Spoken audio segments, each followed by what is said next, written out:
बहुत समय पहले की बात है। एक सुंदर और शांत राज्य था, आनंदपुर, जहां फूलों की खुशबू हवाओं में घुली रहती थी और नदियां मधुर संगीत सी बहती थीं। इस राज्य की राजकुमारी का नाम था आरोही। वह जितनी सुंदर थी, उतनी ही बुद्धिमान और साहसी भी थी।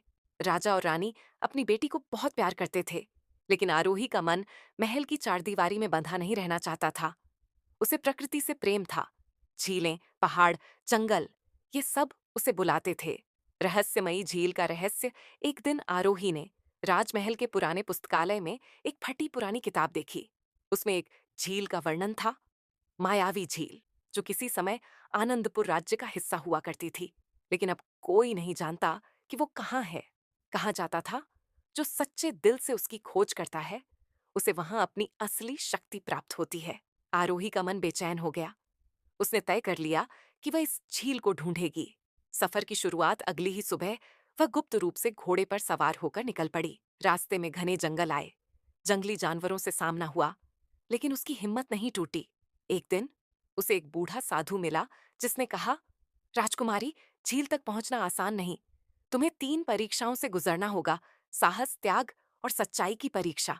आरोही ने सिर झुकाकर कहा, मैं तैयार हूं। 3 परीक्षाएं, एक साहस की परीक्षा। उसे एक अंधेरी गुफा में जाना पड़ा, जहां भयानक गरजने वाली आवाजें थीं। लेकिन वह बिना डरे अंदर गई और देखा कि यह तो बस गुफा के भीतर की गूंज थी। डर का सामना करना ही उसका पहला विजय था। 2, त्याग की परीक्षा। आगे बढ़ते हुए उसे एक घायल हिरण मिला। उसकी मदद करने के लिए उसे अपने सारे औषधि पट्टी त्यागनी पड़ी। झील की खोज कुछ देर को रुक गई, लेकिन हिरण की जान बच गई। 3, सच्चाई की परीक्षा। अंत में उसे एक आईना मिला, जो उसमें उसका अक्स दिखाता था। डर, लालच, क्रोध। आरोही ने इन सबको स्वीकार कर कहा, मैं परिपूर्ण नहीं, लेकिन सीखने को तत्पर हूं। तभी आईना सोने में बदल गया और एक रास्ता खुला। झील की प्राप्ति और राजकुमारी का रूपांतरण। आखिरकार वह झील के किनारे पहुंची। पानी इतना साफ था कि उसमें आकाश के तारे भी दिख रहे थे। जैसे ही उसने पानी को छुआ, एक तेज प्रकाश फैला और एक देवी प्रकट हुई। देवी ने कहा, तुमने तीनों परीक्षाएं उत्तीर्ण की हैं। अब तुम केवल राजकुमारी नहीं, एक यथार्थ की रानी हो, जो जानती है कि सच्ची शक्ति भीतर से आती है।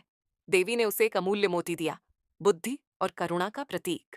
राज्य में वापसी और नई शुरुआत। आरोही जब आनंदपुर लौटी, तो वह पहले से कहीं अधिक परिपक्व और शांतचित्त थी। राजा ने उसका साहस देखा और उसे राज्य की युवा मंत्री बना दिया। कुछ वर्षों बाद जब राजा ने उसे सिंहासन सौंपा, तब आरोही ने राज्य को न्याय, प्रेम और शांति के मार्ग पर आगे बढ़ाया। झील की कहानी आज भी लोकगीतों में गाई जाती है। जिसने खुद को जीत लिया, वही सच्चा शासक कहलाया।